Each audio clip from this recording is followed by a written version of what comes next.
नमस्कार, आप देख रहे हैं इंडिया न्यूज हरियाणा। मैं हूं आपके साथ सरिता तिवारी और अब खबरें देखिए फटाफट अंदाज में। कोरोना और ओमिक्रॉन के बढ़ते हुए केसों को देखते हुए इलाहाबाद हाईकोर्ट ने प्रधानमंत्री नरेंद्र मोदी से अपील की है कि यूपी में रैलियों पर रोक लगनी चाहिए। इसके साथ ही हाईकोर्ट ने कहा कि सरकार को यूपी विधानसभा चुनाव को भी कुछ समय टालने पर विचार करना चाहिए। क्रिसमस और नए साल के जश्न में आयोजित होने वाली पार्टियों में कोविड प्रोटोकॉल, सोशल डिस्टेंसिंग और मास्क अनिवार्य होगा। यूपी के सीएम योगी आदित्यनाथ ने कोरोना संक्रमण को देखते हुए प्रदेश में सख्ती बढ़ाने के निर्देश दिए हैं। मॉल, सिनेमाघर, होटल, कैफे और भीड़भाड़ वाले स्थानों पर अधिक सतर्कता बरती जाएगी। ओमिक्रॉन की दहशत के बीच यूपी की योगी सरकार ने प्रदेश में शनिवार से नाइट कर्फ्यू लगाने का फैसला लिया है।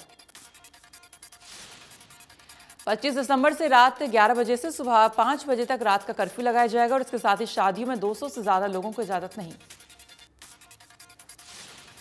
सीएम योगी ने उच्च स्तरीय टीम को निर्देश दिए हैं कि बाजारों में मास्क नहीं तो सामान नहीं के संदेश के साथ व्यापारियों को जागरूक करें। बिना मास्क कोई भी दुकानदार ग्राहक को सामान ना दे। ओमिक्रॉन की संभावित लहर को देखते हुए एमपी में नाइट कर्फ्यू का ऐलान कर दिया है। राज्य में रात 11 बजे से सुबह 5 बजे तक नाइट कर्फ्यू। दिल्ली में ओमिक्रॉन के बढ़ते खतरे से निपटने के लिए सीएम अरविंद केजरीवाल ने सभी विभागों के साथ बैठक कर तैयारियों की समीक्षा की है। सीएम केजरीवाल ने बताया कि ओमिक्रॉन से निपटने के लिए अस्पताल, बेड्स, दवाइयां और ऑक्सीजन के पुख्ता इंतजाम है। साथ ही होम आइसोलेशन को हम और मजबूत कर रहे हैं। सीएम केजरीवाल ने कहा कि पर्याप्त मैन पावर का इंतजाम किया जा रहा है। 2 महीने के लिए दवाइयों का स्टॉक तैयार किया जा रहा है। कई राज्यों ने क्रिसमस और न्यू ईयर पर होने वाली भीड़ पर रोक लगाने का आदेश जारी किया है। दिल्ली ने पब्लिक प्लेसेस में किसी भी सेलिब्रेशन को बैन कर दिया है। दक्षिणी दिल्ली के मेहरौली में दिल्ली डिजास्टर मैनेजमेंट अथॉरिटी के आदेश का उल्लंघन करने का एक क्लब को सील कर दिया गया। 50% से ज्यादा भीड़ पाए जाने पर यह कार्रवाई की गई है। डीडीएमए के आदेश के मुताबिक अगले आदेश तक किसी भी होटल, बार या रेस्टोरेंट में 50% सीटिंग कैपेसिटी को अलाउ किया जाएगा। क्रिसमस और नए साल के जश्न को लेकर महाराष्ट्र में आदेश जारी किया गया है। कोविड प्रोटोकॉल का उल्लंघन करने वालों पर आईपीसी की धारा 188 के तहत मामला दर्ज होगा। ओमिक्रॉन का खतरा हर दिन बढ़ता जा रहा है। देश में ओमिक्रॉन की संख्या 350 के पार। ओमिक्रॉन 33% की रफ्तार से बढ़ रहा है। ओमिक्रॉन ने देश के 17 राज्यों और केंद्र शासित प्रदेशों में फैल चुका है। महाराष्ट्र में ओमिक्रॉन के 23 नए कुल मामले मिलने से कुल 88 मामले हो गए हैं और लोगों से कोविड-19 गाइडलाइंस का पालन करने की अपील की गई है। देश में पिछले 24 घंटों कोरोना वायरस के 6,650 नए मामले आए हैं। एक दिन में 374 लोगों की मौत। देश में एक्टिव केस की संख्या 77,000 के पार। सिरसा में डीसी अनीश यादव के आदेशों पर सरल स्वास्थ्य केंद्र में स्वास्थ्य विभाग की टीम और सरल केंद्र के कर्मियों की ड्यूटी लगाई गई है और वैक्सीन लगवाने वालों की ही एंट्री दी गई है। सरल केंद्र में आने वालों की वैक्सीनेशन वेरिफिकेशन भी की जा रही है। अगर किसी को डोज लगाई गई है तो मौके पर ही वैक्सीन लगाई जा रही है। सरल केंद्र के बाहर 150 से ज्यादा लोगों को वैक्सीन डोज लगाई गई है। सरल केंद्र के बाहर तैनात कर्मचारियों ने बताया कि जिन लोगों ने वैक्सीन नहीं लगवाई है उन्हें स्वास्थ्य विभाग की टीम की ओर से वैक्सीन लगाई जा रही है और जिन लोगों ने वैक्सीन की दोनों डोज लगाई है उन्हें सर्टिफिकेट देखकर ही एंट्री दी जा रही है। अमेरिका से पानीपत पहुंचा व्यक्ति कोरोना पॉजिटिव पाया गया है। वहीं स्वास्थ्य विभाग ने व्यक्ति की सैंपल दिल्ली लैब में भेज दिया है। स्वास्थ्य विभाग पूरी तरह से अलर्ट है। इससे पहले भी यूके से आया एक व्यक्ति कोरोना संक्रमित के साथ साथ ओमिक्रॉन पॉजिटिव भी था। रेवाड़ी में निजी स्कूल में 134 ए के तहत गरीब बच्चों को एडमिशन नहीं मिल रहा है, जिसके विरोध में डीसी ऑफिस के बाहर बच्चों और अभिभावकों ने विरोध प्रदर्शन किया। जिला उपायुक्त ने अभिभावकों को आश्वासन दिया कि कल तक सरकार का फैसला एक मीटिंग के बाद आ जाएगा और दाखिले की अंतिम तारीख 24 से बढ़ाकर 31 दिसंबर तक कर दी है। प्रदेश भर में निजी स्कूल गरीब बच्चों को 134 ए के तहत दाखिले से इनकार कर रहे हैं, जिस पर शिक्षा मंत्री कंवरपाल गुर्जर ने प्राइवेट स्कूलों को चेतावनी दी है। कंवरपाल गुर्जर ने कहा कि निजी स्कूलों को दाखिले देने होंगे क्योंकि ये कोर्ट के आदेश भी हैं। उन्होंने बताया कि इस मुद्दे पर सीएम मनोहर लाल ने बैठक बुलाई है।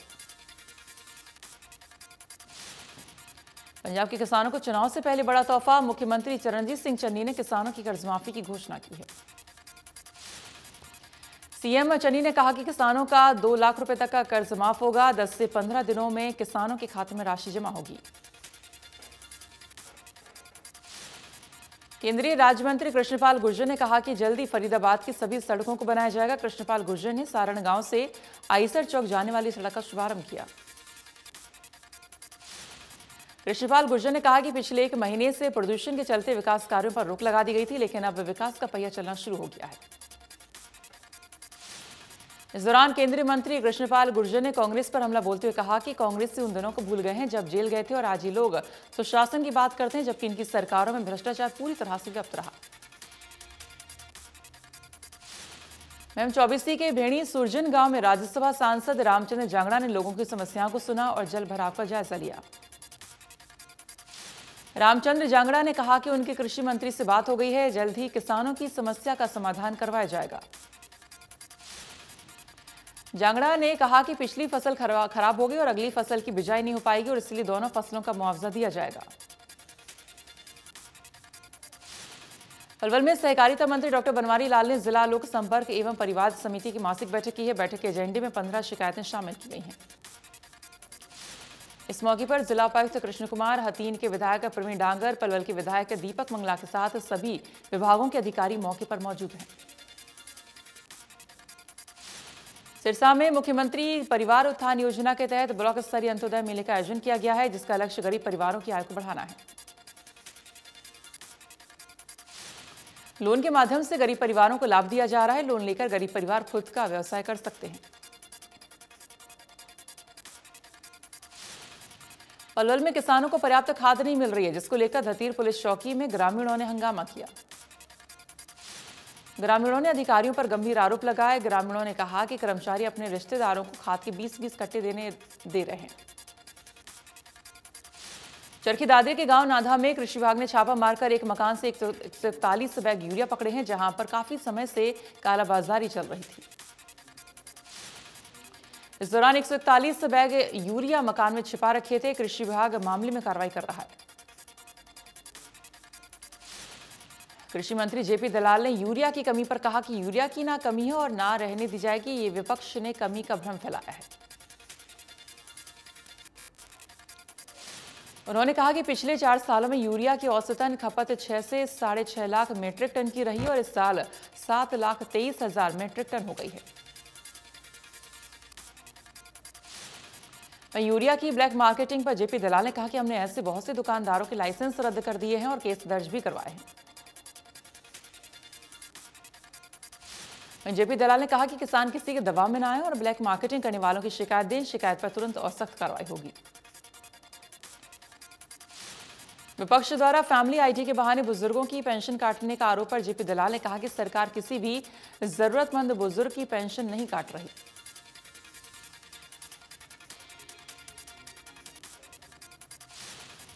सोना के देवीलाल स्टेडियम में आयोजित 2 दिवसीय खंड स्तरीय प्रतियोगिता का समापन हुआ है। इस प्रतियोगिता में करीब 200 से अधिक खिलाड़ियों ने भाग लिया। प्रतियोगिता में 52 एथलेटिक्स और 48 तीरंदाजों को पुरस्कार से नवाजा गया। मुख्य अतिथि के रूप में मौजूद आईटी सेल के प्रदेश प्रमुख साहिल मनोचा ने कहा कि जल्द ही सोना के खेल स्टेडियम की समस्या को दूर कर दिया जाएगा। रतला में दुष्कर्म के आरोपियों को गिरफ्तारी नहीं होने के विरोध में ग्रामीणों ने थाने का घेराव किया और आरोपियों की जल्द गिरफ्तारी की मांग की है। प्रदर्शनकारियों का आरोप है कि आए दिन आरोपी महिला को प्रताड़ित कर रहे हैं। कई बार उसके साथ मारपीट भी कर चुके हैं, लेकिन पुलिस उनको गिरफ्तार नहीं कर रही। प्रदर्शनकारियों का कहना है कि महिला को पहले नशीली दवाई खिलाकर उसके साथ बलात्कार किया गया और उसके बाद बार बार उसे टॉर्चर किया जा रहा है। पुलिस ने केस दर्ज कर लिया, लेकिन कार्रवाई नहीं की। नशे के खिलाफ चलाए जा रहे अभियान के तहत हांसी पुलिस ने 2 महिलाओं को अरेस्ट किया है। पुलिस को उनके पास से 17 एटीएम कार्ड और कंप्यूटर कांटा बरामद हुआ। जांच के दौरान महिलाओं के पास से चिट्ठा भी बरामद हुआ है। पुलिस ने दोनों आरोपी महिलाओं को कोर्ट में पेश कर 2 दिन की रिमांड पर लिया है। पंचकूला में पुलिस ने न्यूड वीडियो बनाकर लोगों को ब्लैकमेल करने वाले गैंग का पर्दाफाश कर 2 आरोपियों को गिरफ्तार कर 3.5 लाख रुपए बरामद किए। पंचकुला पुलिस ने न्यूड वीडियो कॉल करके ब्लैकमेल करने वालों से सावधान रहने के साथ एडवाइजरी भी जारी की है।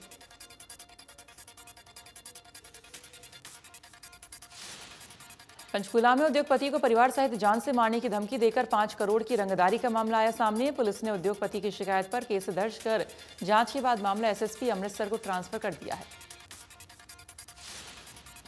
पुलिस को दी शिकायत में उद्योगपति ने बताया कि वो अमृतसर का रहने वाला है। उनकी अमृतसर में एल्यूमिनियम की फैक्ट्री है। जब वो पंचकुला में रिश्तेदार के घर आए हुए थे तो रंगदारी के लिए फोन आया। फतेहाबाद के आजाद नगर में एक मृत महिला के वैक्सीनेशन का मामला आया सामने, जबकि 80 वर्षीय महिला की कोरोना की दूसरी लहर के दौरान ही मौत हो गई। वैक्सीनेशन रिकॉर्ड में 6 दिसंबर को महिला को कोरोना वैक्सीन की दूसरी डोज दी गई है। माना जा रहा है कि वैक्सीनेशन का टारगेट पूरा करने के लिए सब हो रहा है।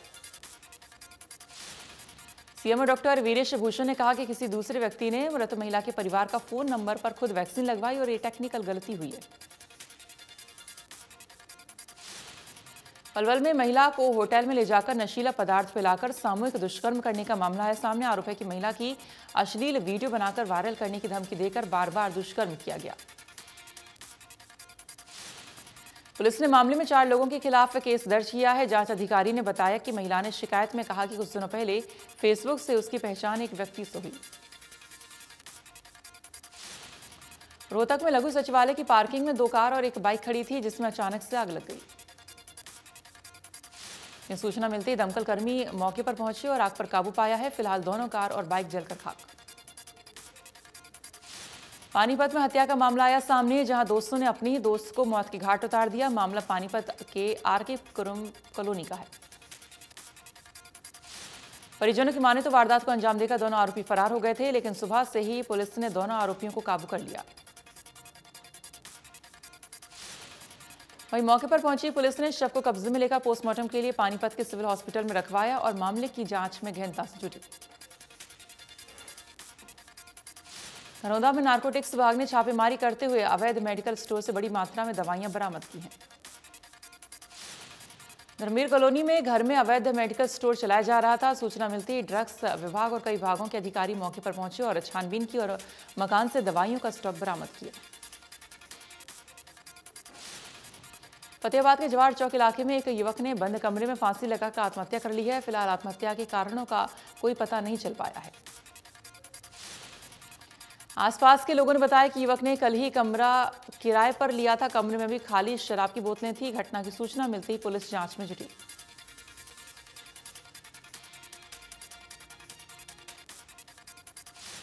वहीं आने वाले दिनों में तापमान में गिरावट और सर्द हवाओं की वजह से मैदानी इलाकों में इसका असर दिखाई देगा। कृषि विशेषज्ञों के अनुसार गेहूं और सरसों की फसल पर तापमान में आई गिरावट का अच्छा असर होगा। सोनीपत में फैक्ट्रियों का जहरीले केमिकल लोगों के जीवन में बीमारियों का जहर पैदा कर रहा है। सबसे ज्यादा इंडस्ट्री एरिया राय, गन्नौर, नाथुपुर, सबोली और कुंडली में है। सोनीपत का काफी क्षेत्र रेड जोन में शामिल किया गया है। जमीन की सतह में बचा हुआ पानी भी पीने लायक नहीं। दिल्ली में प्रदूषण का स्तर लगातार बढ़ता जा रहा है। दिल्ली में AQI 400 के पार दर्ज। हिसार की आबोहवा बेहद खराब श्रेणी में दर्ज की गई है, जहां एयर क्वालिटी इंडेक्स 360 के पार। फरीदाबाद में एयर क्वालिटी इंडेक्स 244 दर्ज हुआ है, जो कि बेहद खराब श्रेणी में। भिवानी में एयर क्वालिटी इंडेक्स 370 के पार, जिसकी वजह से बच्चों और बुजुर्गों को परेशानी। हिसार की आबोहवा खराब श्रेणी में दर्ज की गई है, जहां एयर क्वालिटी इंडेक्स 364 दर्ज किया गया। रोहतक में एयर क्वालिटी इंडेक्स 447 दर्ज किया गया है, जो बेहद खराब श्रेणी में है। पानीपत की आबोहवा खराब श्रेणी में दर्ज की गई है, जिसका एयर क्वालिटी इंडेक्स 349 दर्ज। गुरुग्राम में एयर क्वालिटी इंडेक्स 220 के पार दर्ज किया गया है। इस दौरान दमा के मरीजों को परेशानी हो रही है। IPL 2022 की तैयारियां तेजी से चल रही हैं। हाल ही में BCCI ने आगामी सीजन के लिए खिलाड़ियों के मेगा ऑक्शन की तारीखें घोषित कर दी हैं। मेगा ऑक्शन बेंगलुरु में 12 से 13 फरवरी को होगा। सबके बीच ही BCCI पिछले साल से सबक लेकर कोरोना वायरस के हिसाब से प्लान भी तैयार कर रहा है। अमेजन और फ्यूचर ग्रुप के बीच चल रहा विवाद दिल्ली हाईकोर्ट पहुंचा। इस बार अमेजन ने प्रवर्तन निदेशालय के खिलाफ याचिका लगाई है। इसमें विदेशी निवेश कानून के उल्लंघन को लेकर ईडी की जांच पर सवाल उठाए। ईडी भारत के फ्यूचर ग्रुप में अमेजन के $200 मिलियन के निवेश की महीनों से जांच कर रहा है। बता दें कि कंपटीशन कमीशन ऑफ इंडिया ने अमेजन ग्रुप और फ्यूचर ग्रुप की डील को सस्पेंड कर दिया है। अमेजन ने 816 पेज की याचिका में आरोप लगाया है। 2019 में फ्यूचर समूह के साथ हुए $20 करोड़ के करार को लेकर उसे बेवजह परेशान किया जा रहा। जांच में अमेजन के कई कार्यकारी अधिकारियों और भारत प्रमुख को समन जारी किया गया है और इसे लेकर ईडी की ओर से जारी समन में जो जानकारियां मांगी गई हैं वो फ्यूचर ग्रुप की डील से अलग है। अमेरिकी कॉमर्स कंपनी अमेजन ने अदालत से अपील की है कि संबंधित मामले में ईडी को किस तरह की जांच का अधिकार है इसे स्पष्ट किया जाए। अमेजन ने कोर्ट में जो फाइलिंग की है। भारत ने सतह से सतह पर मार करने वाली अर्ध बैलिस्टिक मिसाइल प्रलय का सफलतापूर्वक प्रशिक्षण कर लिया है।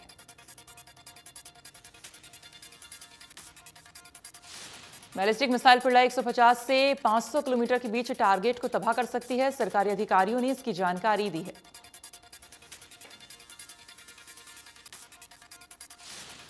जम्मू कश्मीर के अनंतनाग स्थित अरवानी इलाके में सुरक्षा बलों और आतंकियों के बीच मुठभेड़। संदिग्ध गतिविधियों की सूचना के बाद इलाकों को सुरक्षा बलों ने घेर लिया। सर्च ऑपरेशन एनकाउंटर में तब तब्दील हो गया जब आतंकियों ने सेना के जवानों पर गोलीबारी शुरू की है। इसमें जवानों ने एक पाकिस्तानी आतंकी को मार गिराया। आतंकियों के साथ एनकाउंटर शुरू हुआ। घाटी में लगातार आतंकियों के खिलाफ ऑपरेशन चल रहा है। अरवानी में संदिग्ध गतिविधियों की सूचना पर सुरक्षा बलों ने इलाके में सर्च ऑपरेशन जारी किया।